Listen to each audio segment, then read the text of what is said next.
মুভির শুরুতেই আমরা তিনটা ফাইটার জেটকে আকাশে উঠতে দেখতে পাই, যেখানে দেখা যায় ওই তিনটা ফাইটার জেট এক বিশাল পাহাড়ের মধ্যে দিয়ে বারবার পেট্রোলিং করতে করতে তাদের লক্ষ্যবস্তু ধ্বংস করার চেষ্টা করছিল।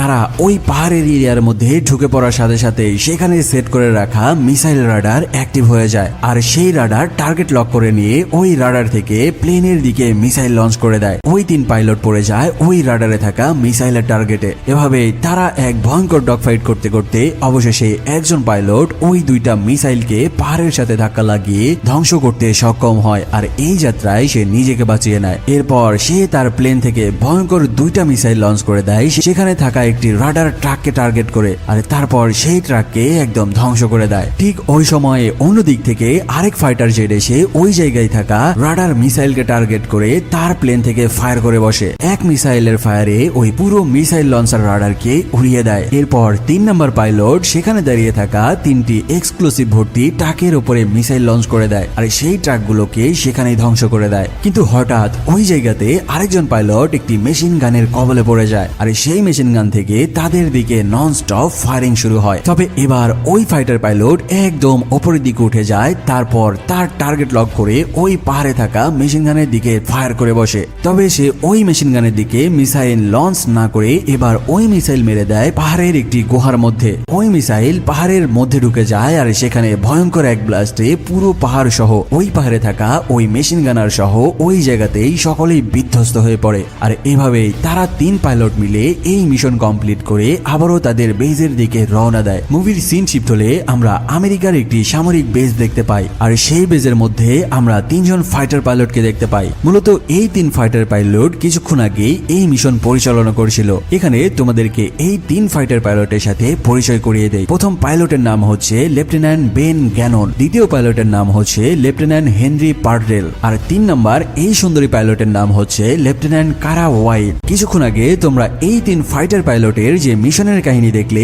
এটা ছিল তাদের জন্য একটা ডেমো মিশন, মানে বলতে পারো এটা ছিল তাদের জন্য একটি টেস্টিং মিশন। এবার তাদের এই পুরো মিশন অ্যানালাইসিস করার পরে তাদের কর্পোরাল অফিসার 3 জনকে এক জায়গায় ডেকে বলতে থাকে, তোমরা এই মিশনে পাশ করে গেছো, তাই তোমাদেরকে সিলেক্ট করা হয়েছে আমাদের পরবর্তী এক মিশনের জন্য, যেখানে তোমাদেরকে এক ভয়ঙ্কর টেররিস্টকে সহ তার পুরো বিল্ডিং উড়িয়ে দিতে হবে। আর এই কারণে তোমাদেরকে আমেরিকা থেকে 300 কিলোমিটার দূরের আটলান্টিক মহাসাগরের মধ্যে আমাদের সামরিক বেজে ট্রেনিং নিতে হবে। তাদের মিশন বুঝিয়ে দেওয়ার পরে এবার তাদেরকে পাঠিয়ে দেওয়া হয় আমেরিকা থেকে 300 কিলোমিটার দূরের আটলান্টিক মহাসাগরের মধ্যে একটি সামরিক বেজে। সেখানে আসার পরে তারা 3 জনে মিলে তাদের পছন্দ মতো 3টা ফাইটার জেট তুলে নেয়, আর ওই ফাইটার জেট দিয়ে ওই সামরিক বেজ থেকে উড়াল দেয়। মূলত তাদের উদ্দেশ্য ছিল এই ফাইটার জেটগুলো নিয়ে আকাশে ফ্লাই করে সেই ফাইটার জেটের ফিটনেস পরীক্ষা করে দেখা। তারা 3 জন একটা একটা করে ফাইটার জেট নিয়ে ওই সামরিক বেজ থেকে আকাশের পথে উড়াল দেয়, এবং পুরো আকাশ পেট্রোলিং করার পরে তারা আবারও ওই বেজের উপরে এসে ল্যান্ড করতেও সক্ষম হয়। আর সেই সাথে তারা এই ফাইটার জেটগুলোর বেজে থাকা ফ্লাইং অফিসার ক্যাপ্টেন জর্জ, প্রথম পাইলট লেফটেন্যান্ট বেনকে বলতে থাকে, আচ্ছা তোমাদের সাথে যদি একটা স্পিড বোম্বার ফাইটার জেট এই মিশনে যায় তাহলে তোমরা সেটাকে কেমন ভাবে নেবে? এই কথা শুনে বেন বলতে থাকে, স্যার এখানে B2 বোম্বার ফাইটার জেট কোথায় থেকে আসবে? কারণ আমাদেরকে বলা হয়েছিল শুধুমাত্র আমরা 3 জনই এই মিশন কমপ্লিট করব, আর সেটাও হবে শুধুমাত্র 4th জেনারেশনের একটি ফাইটার জেট দিয়ে। তবে ঠিক ওই সময়ে বেন দেখতে পায় যে তাদের আকাশ কাঁপিয়ে তাদের দিকে এগিয়ে আসছে একটি ফাইটার জেট, আর কিছুক্ষণের মধ্যেই ওই ফাইটার জেটটি এসে বেনের সামনে ওই সামরিক বেজের উপরে ল্যান্ড করে। বাকি 2 পাইলটকে ভেতরে নিয়ে যাওয়ার পরে B2 বোম্বার ফাইটার জেটের সামনে দাঁড় করিয়ে এবার তাদের 3 জনকে এই ফাইটার জেটের সাথে পরিচয় করিয়ে দেওয়া হয়। সেখানে ফ্লাইং অফিসার ক্যাপ্টেন জর্জ বলতে থাকে যে এটা হলো আমাদের সবথেকে আধুনিক ফিচার সম্পন্ন একটি ফাইটার জেট, আর এই ফাইটার জেটের মধ্যে রয়েছে AI প্রযুক্তি, আর এই ফাইটার জেটের নাম হলো B2 বোম্বার ফাইটার জেট। আর এই ফাইটার জেটের সবথেকে ভয়ঙ্কর এবং মজার ব্যাপার হচ্ছে এই ফাইটার জেটের মধ্যে কোনো পাইলট থাকে না, মানে যে কোনো মিশনে যে কোনো দেশের রাডার ফাঁকি দিয়ে ওই দেশে ঢুকে হামলা করতে এই ফাইটার জেট একাই যথেষ্ট। তবে ক্যাপ্টেনের এমন কথাবার্তা শুনে বেন সেখানে বলতে থাকে যে স্যার একটা রোবট কিভাবে এত যুদ্ধ করতে পারে, যেখানে আমরা মানুষরাই শত্রুপক্ষের সাথে মোকাবেলা করতে পারি না, সেখানে সে একটা রোবট হয়ে নিজেকে কিভাবে রক্ষা করবে। তবে যাই হোক, তারা 3 পাইলট মিলে এই প্লেনের খিল্লি উড়ানো শুরু করে। আর এই ফাইটার জেটকে তারা কোনো আমলেই না নিয়ে সকলে ফাইটার জেট নিয়ে মজা করতে থাকে। তবে 3 নম্বর লেডি পাইলট কারা তাদের এয়ারবেজের ওয়েবসাইট থেকে এই B2 বোম্বার ফাইটার জেট সম্পর্কে একটু ঘাটাঘাটি করতে থাকে। তবে সে ওই ওয়েবসাইটের মধ্যেও একই তথ্য দেখতে পায় যেগুলো একটু আগেই তাদের ক্যাপ্টেন বলছিল।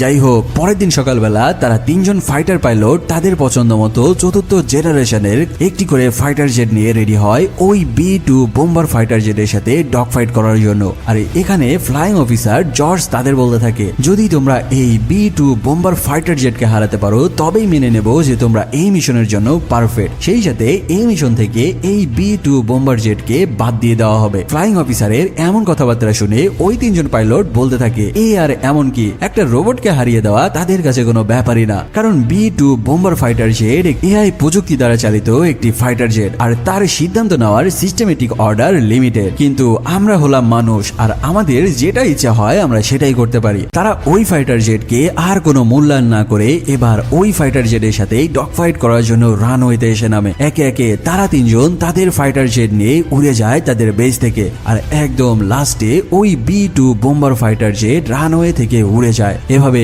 আকাশের মধ্যে তারা 4 জনে মিলে একে অন্যের সাথে ডগ ফাইট করতে করতে সামনের দিকে এগিয়ে যেতে থাকে। তবে এক পর্যায়ে সকলকে অবাক করে দিয়ে ওই B2 বোম্বার ফাইটার জেট তাদের 3 জনের মাথার উপর দিয়ে মারাত্মক এক দিকবাজি দিয়ে একদম তাদের সামনে চলে আসে। আর এই কাহিনী দেখার সাথে সাথে ওই 3 পাইলট বুঝতে পারে যে এই ফাইটার জেট আসলে একটা জিনিস। যাই হোক, সেদিনের মতো তারা বেজে ফিরে আসলে ওই 3 পাইলট তাদের অ্যাডমিরালকে বলতে থাকে যে তাদের পরবর্তী মিশনের জন্য এই বোম্বার ফাইটার জেট খুবই জরুরি। তবে ফ্লাইং অফিসার জানায় যে তোমরা যে এলাকায় মিশনে যাচ্ছ ওই এলাকাটি খুবই ঝুঁকিপূর্ণ, আর সেই সাথে ওই এলাকার আশেপাশে অনেক সাধারণ মানুষ ও সিভিলিয়ান বসবাস করে। আর এই রোবটকে দিয়ে যদি ওই জায়গায় মিশন করাতে যায় তবে সে মানুষের মর্ম বুঝবে না, সে টেরোরিস্ট কিল করতে যেয়ে আশেপাশের সাধারণ মানুষদেরকেও মেরে ফেলবে। তাই ফ্লাইং অফিসার ইচ্ছে করেই এই B2 বোম্বার ফাইটার জেটকে এই মিশন থেকে অ্যাভয়েড করে দেয়। আর এই মিশনের পুরো বিষয় ওই 3 ফাইটার পাইলটকে বুঝিয়ে দিতে থাকে, যেখানে তাদের একটি বিল্ডিং এর উপরে বোমা ফেলে ওই পুরো বিল্ডিং কে ধ্বংস করে দিতে হবে। তবে এই বিল্ডিং এর যেই ফ্লোরে ওই টেরোরিস্ট থাকে সেই ফ্লোরটি ছিল টাইটানিয়ামের ধাতু দিয়ে বানানো 10 ফিটের বেশি পুরো এক একটা দেয়াল। আর তারা যেই 4th জেনারেশনের ফাইটার জেট থেকে বোম্বিং করবে ওই ফাইটার জেটের বোমা টাইটানিয়ামের 10 ফিটের এই পুরো দেয়াল ভেদ করতে পারবে না। আর যদি তারা এই বোমাকে এই বিল্ডিং এর মধ্যে ঢুকাতে চায় তবে সেখানে তাদেরকে 100 নটিক্যাল মাইল স্পিডে প্রায় 40,000 ফিট ওপর থেকে নিচের দিকে নেমে আসতে হবে। আর বিল্ডিং থেকে মাত্র 50 কিলোমিটার দূরে থেকে ওই বোমাটি নিক্ষেপ করতে হবে। তবে এখানেও তাদের লাইফের একটি রিস্ক থেকে যায়, কারণ কেউ যদি 40,000 ফিট ওপর থেকে 100 নটিক্যাল মাইল স্পিডে নিচে নেমে আসে আর তারপর 50 মিটার ওপর থেকে এসে বোমা ছোড়ার পরে তার সেই ফাইটার জেট নিয়ে আবারও বিল্ডিং এর চারপাশ দিয়ে ঘুরে উপরের দিকে উঠতে হবে। তবে যদি কোনো পাইলট এই বোম্বিং করতেও সক্ষম হয় তবে সেখানে আবার ওঠার জন্য যেই জি ফোর্স তার বুকের উপরে চেপে বসবে ওই প্রেসারের কারণে তার মনে হতে থাকবে যে তার বুকের উপরে স্বয়ং একটা তিমি মাছ বা হাতি চেপে বসে রয়েছে। আর এই বুকের প্রেসারের কারণে ওই পাইলট তার জান এবং জ্ঞান দুটোই হারিয়ে ফেলতে পারে। ফ্লাইং অফিসারের এমন কথাবার্তা শুনে বেন বলতে থাকে, যদি আমার জীবনের বিনিময়ে কয়েকটা টেররিস্ট মারা যায় তবে আমার জন্য এই দুনিয়া অনেক উন্নতি হবে। বেন আর কোনো কথা না বলে এই মিশন হাতে নিয়ে নেয় আর তার ফাইটার জেট নিয়ে আকাশের দিকে উড়াল দেয়। এভাবে সে আকাশে বেশ কিছুক্ষণ পেট্রোলিং করার পরে আস্তে আস্তে উপরের দিকে উঠতে থাকে। এভাবে উপরে উঠতে উঠতে সে 40,000 থেকে ছাড়িয়ে 60,000 ফিট উপরে উঠে যায়। এরপর তার সেই ফাইটার জেট নিয়ে 150 নটিক্যাল মাইল স্পিডে সেই বিল্ডিং বরাবর নিজের দিকে নেমে আসতে থাকে। আর সেই বিল্ডিং থেকে মাত্র 40 কিলোমিটার দূরে এসে তার ফাইটার জেট থেকে ওই বোমার ইজেক্ট করে দেয়। এমন ভয়ঙ্কর স্পিডে বোমা ওপর থেকে পড়ার কারণে সেই বোমা ওই 10 ফিট টাইটানিয়ামের দেয়াল ভেদ করে পুরো বিল্ডিং ভেদ করে একদম মাটির নিচে চলে যায়। আর এবার বেন তার ফাইটার জেটকে আবারও ওপরের দিকে তোলা শুরু করে। তবে সে দেখতে পায় যে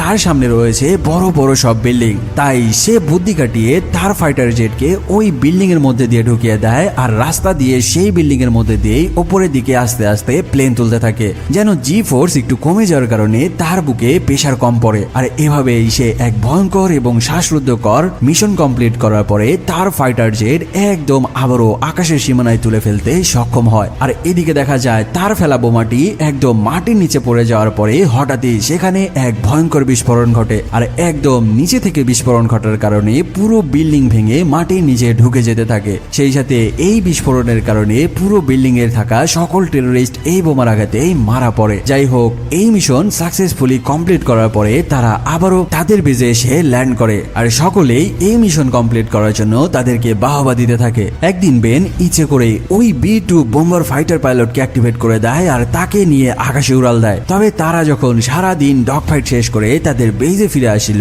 ঠিক সেই সময় বেন ঠিকঠাক মাটিতে ল্যান্ড করলেও ওই B-2 বোম্বার ফাইটার জেটের উপরে কয়েকটি বিজলি এসে পড়ে। B-2 বোম্বার ফাইটার জেট তার নিয়ন্ত্রণ হারিয়ে ফেলে।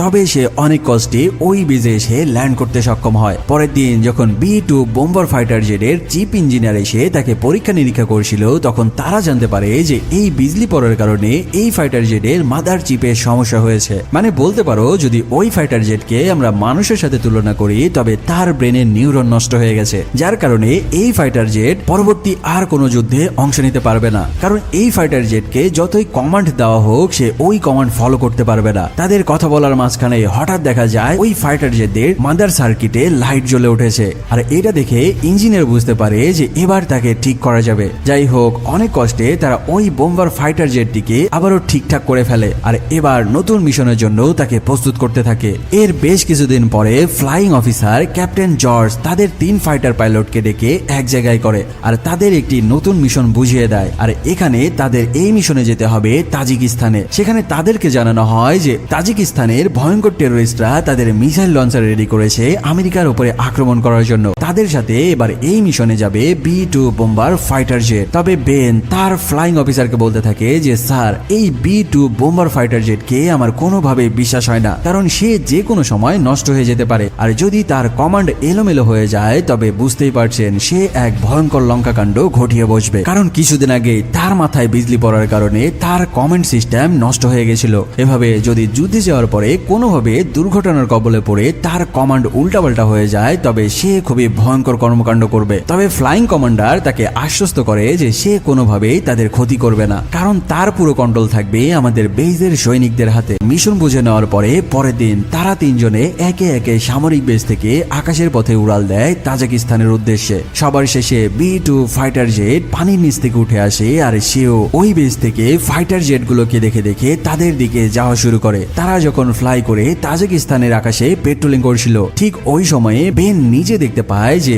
এখানে বিদ্রোহী জনগোষ্ঠীদের সাথে কিছু সিভিলিয়ান সাধারণ নাগরিক একটি গ্রামে রয়েছে। তাই বেন এই কাহিনী দেখার পরে তার কমান্ডারকে বলতে থাকে যে স্যার, এখানে একটি পুরো গ্রাম রয়েছে আর আমরা যদি উপর থেকে বোম্বিং করি তবে ওই টেরোরিস্টদের সাথে সাথে এখানে থাকা সাধারণ একটি গ্রামের হাজার খানেক মানুষ মারা যাবে। তাই আমি চাই না এই কয়েকজন টেরোরিস্টের জন্য এই গ্রামের কয়েক হাজার মানুষ মাটির সাথে মিশে যাক। এই ঘটনা শোনার পরে ফ্লাইং অফিসার তাদেরকে অর্ডার করে এই মিশন অ্যাভয়েড করে ফিরে আসার জন্য, কারণ তারা জানতো না যে ওই পাহাড়ের মধ্যে একটি গ্রাম ছিল। কিন্তু সবার কথার মধ্যে পাহাড় ঢুকিয়ে দিয়ে ওই B-2 বোম্বার ফাইটার জেট স্বয়ংক্রিয়ভাবে বলতে থাকে যে আমি দেখাচ্ছি এখানে কিভাবে এনিমি কিল করতে হয়। এটা বলে সে কারো কোনো কমান্ড না শুনে নিজে থেকে ওই টেরোরিস্ট আস্তানার দিকে এগিয়ে যেতে থাকে। এদিকে বেজের কন্ট্রোল রুম থেকে দেখা যায় যে তারা ওই B-2 বোম্বার ফাইটার জেটে পুরো কন্ট্রোল হারিয়ে ফেলেছে। আসলে সেদিন তার মাথায় বিজলি পড়ার কারণে ওই ফাইটার জেটের মাথা পুরাই খারাপ হয়ে গিয়েছিল। আর তারপর থেকেই সে উল্টা পাল্টা সব কমান্ড ফলো করা শুরু করে। আর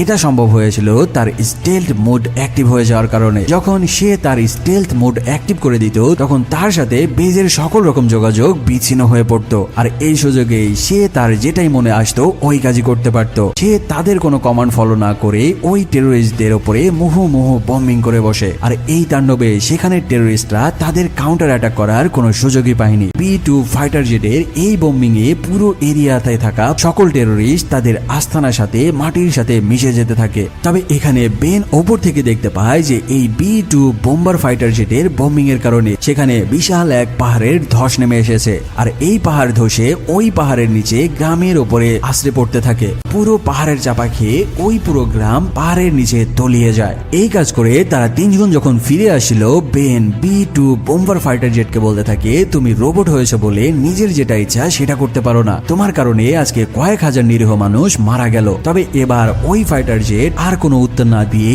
এবার তার রুট পরিবর্তন করে রাশিয়ার রাশিয়ার দিকে যেতে থাকে। যখন কন্ট্রোল রুম থেকে তারা দেখতে পায় যে তাদের সেই ফাইটার জেট এবার রাশিয়ার দিকে ঘুরে গেছে, তখন তাদের আর বুঝতে বাকি থাকে না যে সে আমেরিকার সাথে রাশিয়ার ভয়ঙ্কর এক যুদ্ধ বাঁধাতে চলেছে। কন্ট্রোল রুম থেকে তাকে বারবার সিগন্যাল দেওয়া হয় আমেরিকার দিকে ফিরে আসার জন্য। তবে ওই B-2 বোম্বার ফাইটার জেট এবার বেইজে রিপ্লাই দেয় সে এখন রাশিয়ার রাডার ফাঁকি দিয়ে রাশিয়ার উপরে হামলা করে বসবে। এই কাহিনী দেখে আমেরিকার বেজে থাকা সকলের মাথা ঘুরে ওঠে, কারণ এটা সে কিভাবে করতে পারে। তারা যেই ফাইটার পাইলটকে নিজেই বানিয়ে নিজেরাই নিয়ন্ত্রণ করে, এখন সেই ফাইটার জেট তাদের নিয়ন্ত্রণের বাইরে চলে গেছে। আসলে ওই ফাইটার জেটের মধ্যে ছিল AI টেকনোলজি, সব থেকে আধুনিক প্রযুক্তি। তবে সেদিন বিজলি পড়ার কারণে তার সকল সিস্টেম উল্টাপাল্টা হয়ে গিয়েছিল। আর এই কাহিনীগুলো বেজে থাকা কন্ট্রোল রুমের আর্মিরা আসলে ধরতেই পারেনি। বেজে থাকা কন্ট্রোল রুমের অফিসাররা আর কোনো দেরি না করে ফ্লাইং অফিসার ওই 3 ফাইটার পাইলটকে অর্ডার দেয় দ্রুত যেভাবেই হোক এই B-2 বোম্বার জেটকে মিসাইল মেরে ধ্বংস করে দেওয়ার জন্য। কারণ এই ঘাটতারা বিমান যেই উল্টাপাল্টা কাজ করা শুরু করেছে তার কারণে পুরো আমেরিকা বিপদের মুখে পড়তে চলেছে। 3 ফাইটার পাইলট মিলে ওই B-2 বোম্বার ফাইটার জেটকে নিউট্রাল করার জন্য তার সাথে শুরু করে মারাত্মক রকমের ডগ ফাইট। তবে তারা যত দ্রুত তার কাছে যাওয়ার চেষ্টা করতে থাকে, ওই B-2 বোম্বার ফাইটার জেট তাদের ফাঁকি দিয়ে সামনের দিকে এগিয়ে যেতে থাকে। এভাবে ডগ ফাইট করতে করতে দ্বিতীয় পাইলট লেফটেন্যান্ট হেনরি একদম ওই B-2 বোম্বার ফাইটার জেটের কাছে চলে আসে আর সুযোগ বুঝে টার্গেট লক করে নিয়ে সে তার প্লেন থেকে একটি মিসাইল মেরে দেয়। তবে ওই ফাইটার জেট ওই মিসাইলকে পাশ কাটিয়ে সেখান থেকে বেরিয়ে যায় আর সেই মিসাইল যে পাহাড়ের গায়ে লেগে এক বিস্ফোরণ ঘটে। আর এই বিস্ফোরণের কারণে লেফটেন্যান্ট হেনরি তার সামনে কিছুই দেখতে পায় না। তার ফাইটার জেট যে পাহাড়ের সাথে মুখোমুখি সংঘর্ষ হয় আর একদম মুখোমুখি ধাক্কা লাগার কারণে হেনরি তার পুরো ফাইটার জেট নিয়ে ওই জায়গাতে বিধ্বস্ত হয়ে মারা যায়। চোখের সামনে তাদের একজন টিমমেটকে হারিয়ে বেন এবং কারা বুঝতে পারে যে এই B-2 বোম্বার ফাইটার জেট এক ভয়ঙ্কর রূপ ধারণ করেছে। তবে এবার কারা ওই B-2 বোম্বার ফাইটার জেটকে ডাউন করতে যেয়ে হঠাৎ তার উইংস এর মধ্যে সমস্যা দেখা দেয়। কারা বুঝতে পারে যে তার প্লেনের নিয়ন্ত্রণ তার বাহিরে চলে যাচ্ছে। যখন কারা বুঝতে পারে যে এই প্লেন নিয়ে আর কোনোভাবেই এই 80,000 ফিট ওপর থেকে মাটিতে ল্যান্ড করা সম্ভব নয়, এবার সে ওই প্লেনের মধ্যে থেকে যান বাঁচানোর জন্য তার সিটি জেট করে বেরিয়ে যায়। 80,000 ফুট ওপর থেকে একদম নিজের নিয়ন্ত্রণ হারিয়ে নিচের দিকে সে পড়তে থাকে। তবে কারা দেখতে পায় যে ওই ফাইটার জেট তার মাথার উপরে তার দিকে এগিয়ে আসছে। তবে ভাগ্য ভালো থাকায় ওই ফাইটার জেট তার উপরে বাতাসের ফুয়েলের সাথে ইনজেক্ট হওয়ার কারণে কারার মাথার উপরে বিধ্বস্ত হয়ে পড়ে আর টুকরো টুকরো হয়ে চারপাশে ছড়িয়ে পড়তে থাকে। আর এদিকে কারা ওই আকাশ থেকে মাটিতে পড়তে পড়তে তার হাতের মধ্যে একটি প্যারাসুটের কন্ট্রোলার তুলে নেয়। আর এবার একদম মাটি থেকে কয়েক হাজার ফুট উপরে আসার পরে এবার সে তার প্যারাসুট খুলে দেয়। অবশেষে সে একদম মৃত্যুর মুখ থেকে প্যারাসুট নিয়ে আস্তে আস্তে পাহাড়ের ঢাল বেয়ে নিচের দিকে নামতে থাকে। তবে ঠিক ওই সময়ে তার উপরে বিস্ফোরিত হওয়া প্লেনের আগুন ছড়িয়ে ছিটিয়ে এসে পড়তে থাকে তার প্যারাসুটের উপরে। তার পুরো প্যারাসুট আগুনের কারণে একদম পুড়ে ছাই হয়ে যায় আর সে প্যারাসুট শূন্য হয়ে ওই উচ্চতা থেকে আবারও ভয়ঙ্কর গতিতে নিজের দিকে পড়তে থাকে। আর এদিকে বেস থেকে তারা স্যাটেলাইটের মাধ্যমে শুধুমাত্র কারার এই করুণ পরিণতি দেখে যাচ্ছিল, কারণ তাদের হাতে আর করার মতো কিছুই ছিল না। একদিকে তারা B-2 বোম্বার ফাইটার জেটে নিয়ন্ত্রণ হারিয়ে ফেলেছে, অন্যদিকে তাদের ফাইটার পাইলট গুলো এক একজন করুণ পরিণতিতে পতিত হচ্ছে। যাই হোক, কারা তার প্যারাসুট হারিয়ে এবার একটি গাছের মধ্যে এসে পড়ে আর গাছের ডালপালার সাথে বাড়ি খেতে খেতে অবশেষে তার প্যারাসুটের দড়ি একটি গাছের ডালের সাথে ঝুলে যায়। এরপর অবশেষে সে একদম বিধ্বস্ত অবস্থায় ওই প্যারাসুটের দড়ি খুলে দেয় আর মাটিতে এসে পড়তে সক্ষম হয়। কিন্তু আমেরিকার কন্ট্রোল অফিসাররা কারার লোকেশন ট্র্যাক করে জানতে পারে কারা যেই দেশে ল্যান্ড করেছে ওই দেশের নাম হলো নর্থ কোরিয়া। মানে বুঝতেই পারছো নর্থ কোরিয়া কি ভয়ঙ্কর রকমের জিনিস। অন্যদিকে দেখা যায় B-2 বোম্বার ফাইটার জেটের ফুয়েল শেষ হয়ে যাওয়ার কারণে তার পাশে ঘুরতে থাকা একটি ফুয়েল স্টেশনে যায় আর ওই জায়গাতে সে ফুয়েল ইনজেক্ট করার চেষ্টা করতে থাকে। তবে বেস থেকে সিস্টেমেটিক্যালি আগে ওই ফুয়েল স্টেশনকে অর্ডার করা হয়েছিল যে B-2 ফাইটার জেট যেন ওই ফুয়েল স্টেশন থেকে ফুয়েল কালেক্ট করতে না পারে। সে যতবারই ফুয়েল নেওয়ার জন্য ফুয়েল ট্যাঙ্কিতে পাইপ দেওয়ার চেষ্টা করতে থাকে, বারবারই অ্যাক্সেস ডিনাইড হয়ে যেতে থাকে। এবার B-2 বোম্বার ফাইটার জেট ওই পাইপের মধ্যে শুট করে সেই পাইপটি পুরোই ধ্বংস করে ফেলে। তারপর ওই পাইপের মধ্যে তার পাইপ ঢুকিয়ে দিয়ে ওই ফুয়েল স্টেশন থেকে তার জেটের মধ্যে ফুয়েল ভরতে থাকে। তার ট্যাঙ্কিতে ফুয়েল লোড করে নিয়ে ওই B-2 বোম্বার ফাইটার জেট অন্যদিকে চলে যায়। ঠিক ওই সময়ে বেনও বুঝতে পারে যে তার প্লেনের ফুয়েল প্রায় শেষের পথে। সে ওই স্পেস ফুয়েল স্টেশনের দিকে যায় আর এবার সে কোনো রকম ঝামেলা ছাড়াই ইঞ্জিন থেকে ফুয়েল পাইপ ঢুকিয়ে দিতে সক্ষম হয়। ঠিক ওই সময়ে তার কাছে ঘুরে আসে ওই B-2 ফাইটার জেট আর সে এসে ওই ফুয়েল স্টেশনের চারপাশে চক্কর দিতে থাকে। এখানে দেখা যায় ওই B-2 বোম্বার ফাইটার জেট ওই ফুয়েল স্টেশনের পাইপের মধ্যে শুট করার কারণে সেখানে চারপাশে ফুয়েল সরিয়ে যাওয়ার কারণে সেখানে একটি ফুয়েলের বলয় সৃষ্টি হয়েছে। যখন বেন ওই ফুয়েল স্টেশন থেকে ফুয়েল নিয়েছিল ঠিক ওই সময়ে B-2 বোম্বার ফাইটার জেট ওই ফুয়েলের মধ্যে থেকে এক ভয়ঙ্কর ভাবে উড়ে যায়। তার বাতাসের গতির কারণে ওই ফুয়েলের সংঘর্ষে সেখানে আগুন জ্বলে যায় আর আগুন ছড়িয়ে পড়তে থাকে তার চারপাশে। এই কাহিনী দেখেই বেন বুঝতে পারে যে এই B-2 বোম্বার ফাইটার জেট তাকে মেরে ফেলার জন্য এই কাজ করেছে। সে আর ফুয়েল না নিয়ে ওই বলয়ের মধ্যে থেকে বেরিয়ে আসার চেষ্টা করতে থাকে আর একদম লাস্ট সময়ে সে ওই বলয়ের মধ্যে থেকে বেরিয়ে আসতে সক্ষম হয়। ওই আগুন আস্তে আস্তে ফুয়েলের সাথে সাথে ফুয়েলের স্টেশনে ছড়িয়ে যায় আর সেখানে